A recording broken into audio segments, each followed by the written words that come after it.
If I Ran the Circus by Dr. Seuss. Oh my goodness, I'm excited for this one. Are you?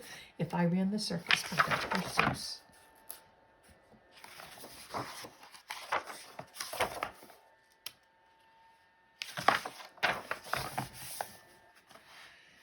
In all the whole town, the most wonderful spot is behind Sneelock's store in the big vacant lot.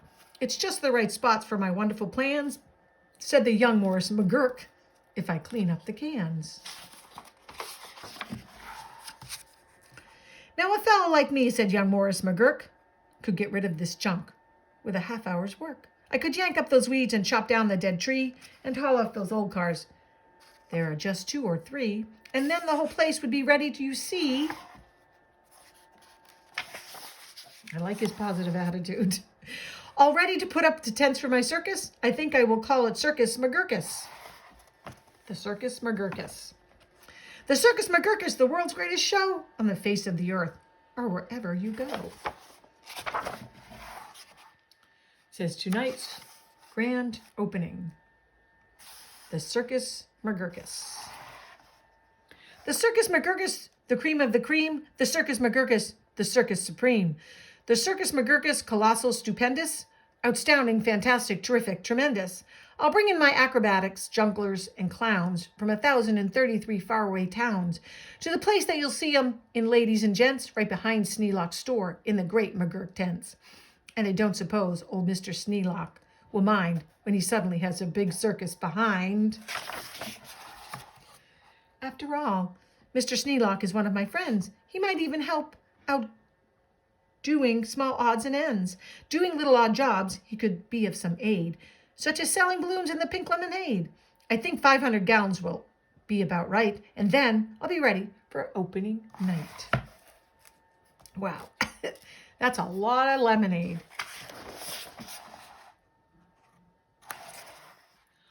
What? An opening night? What a night, what a sight!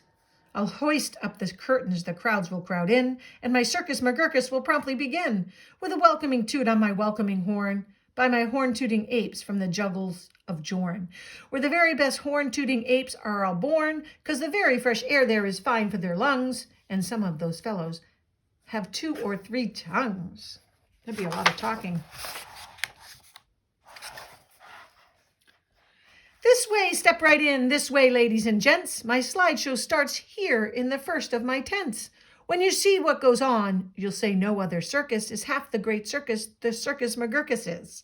Here on the stage one, from the ocean of Alf, is a sight most amazing, a walrus named Rolf, who can stand on 1 whisker, this wonderful Rolf, on the top of 5 balls, 2 for tennis, 3 golf.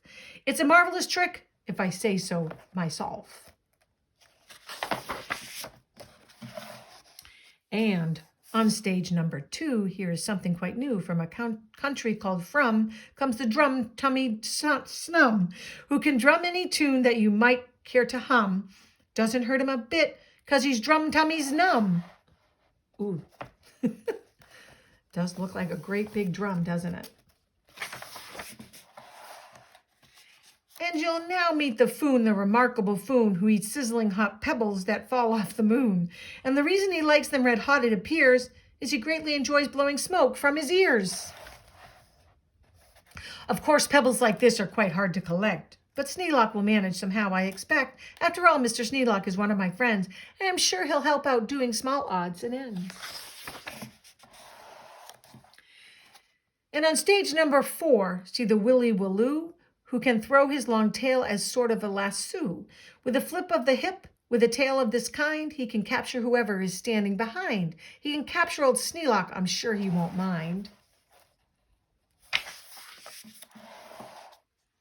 And now here is a hoodwink who winks in his wink hood. Without a good wink hood, a hoodwink can't wink good. And folks, let me tell you, there's only one circus with wink-hooded hoodwinks, the Circus McGurkus.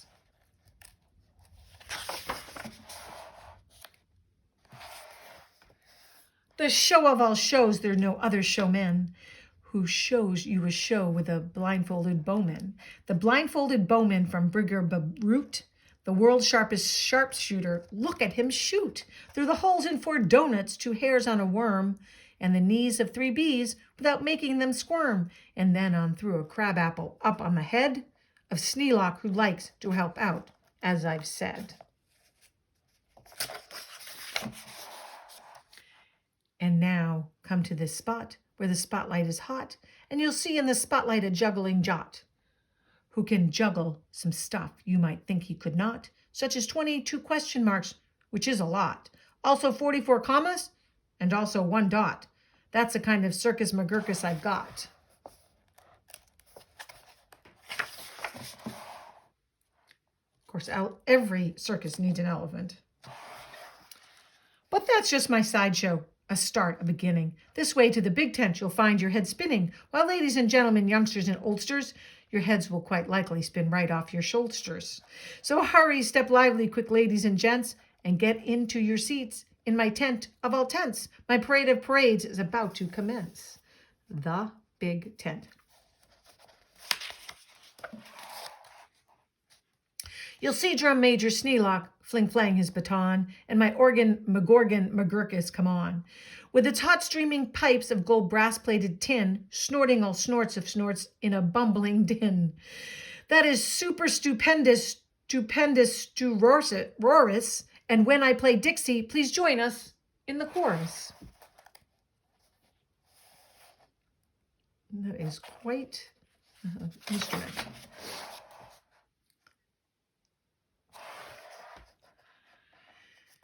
Then a fluff-muffled truffle will ride on a huffle, and next in the line a fine flummox will shuffle. The flummox will carry a lurch in a pail, and the fibble will carry the flummox tail. While on top of the flummox 3 harp-twanging snarp will twang mighty twangs on their 3-snarper harp. While a bolster blows bloops on a 3-nozzled blueser, a nolster blows floops on a 1-nozzled newser. And then comes a lion whose party a trout, the more stuff for 45 minutes about.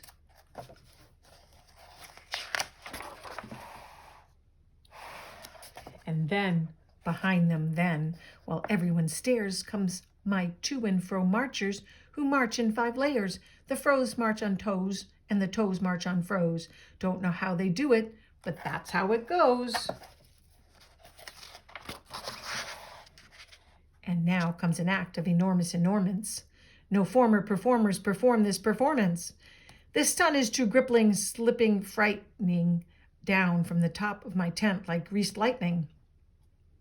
Through pots full of lots of big stickle bush trees slides a man, what a man, on his roller skate skis, and he'll steer without fear, and you'll know at a glance that it's Sneelock, the man who takes chance after chance, and he won't even rip a small hole in his pants. That might be hard with all the cactus. And now here in this cage, it's a beast most ferocious, who's known far and wide as the spotted atrocious, who growls, howls, and yowls, the most blood-curdling sounds, and each tooth in his mouth weighs at least 60 pounds. And he chews up and eats with the greatest of ease things like carpets and sidewalks and people and trees. But the great Colonial Sneelock is just the right kind of a man who can tame. I'm sure he won't mind.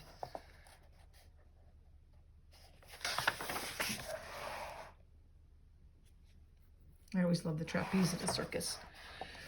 Then I'll let Sneelock off for a few minutes rest, while high over your head you will see the best of the world's finest, fanciest breezing trapezing, my Zuma Zoop troop from up west Upper Bendizing, who never quite know, while they zoop and they zoom, whether which will catch what one or will catch whom, or if who will catch which by the what and just where, or just when and just how in which part of the air. A little confusing up there.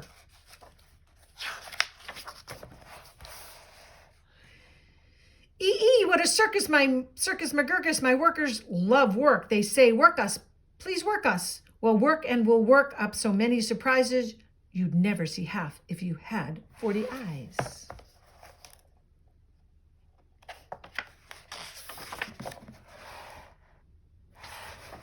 And now again, Sneelock, brave Sneelock is back, risking life on my patented life-risking track. Well, the speedsters I call my colliding collusions race around in swift cars called abrasions, contusions, and Sneelock just lies there, not one bit excited. I know he won't mind. He'll be simply delighted.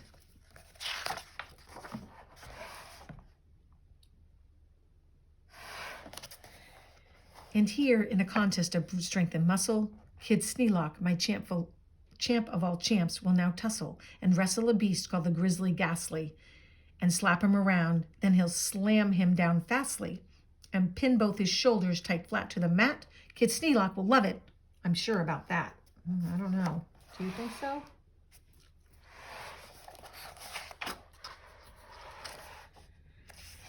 And with that goes on there. Look at this go on here. Have you heard of my herd of thought horns jumping deer? Every deer jumps through horns of another pell-mell.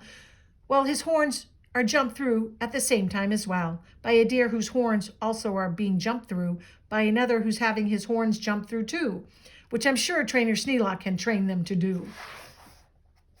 Again, a little confusing.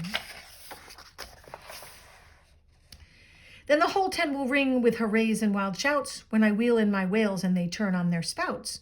First my whale number 1, with an aim that aims true, spouts a spout that spouts Sneelock to whale number 2. And then when whale number 2 spouts his spout like a gun, and that spout spouts old Sneelock right back to the whale 1. And then forwards and backwards on spout after spout, my great spouter rider Sneelock gets spouted about, just as long as the waters they're spouting holds out. You can see it going back and forth and back and forth.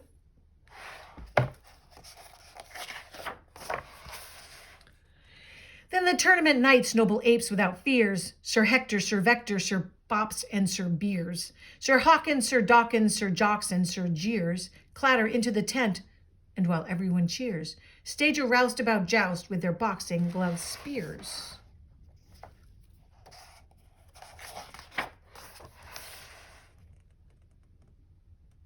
There are a lot of people attending.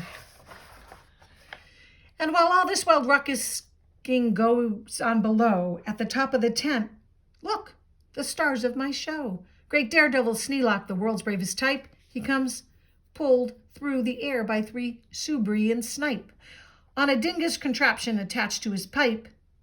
And while people below are all turning chalk white and all biting their fingernails off in their fright, great Sneelock soars up to a terrible height.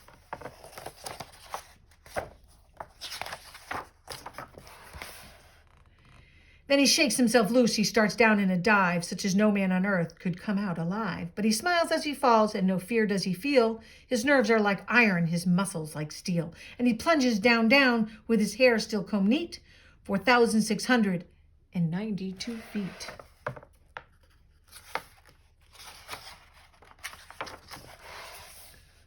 Then he'll land in a fishbowl. He'll manage just fine. Don't ask how he'll manage. That's his job, not mine. Oh my goodness.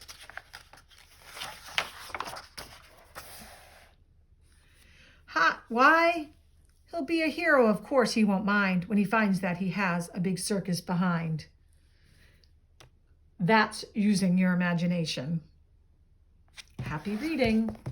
If I Ran the Circus by Dr. Seuss.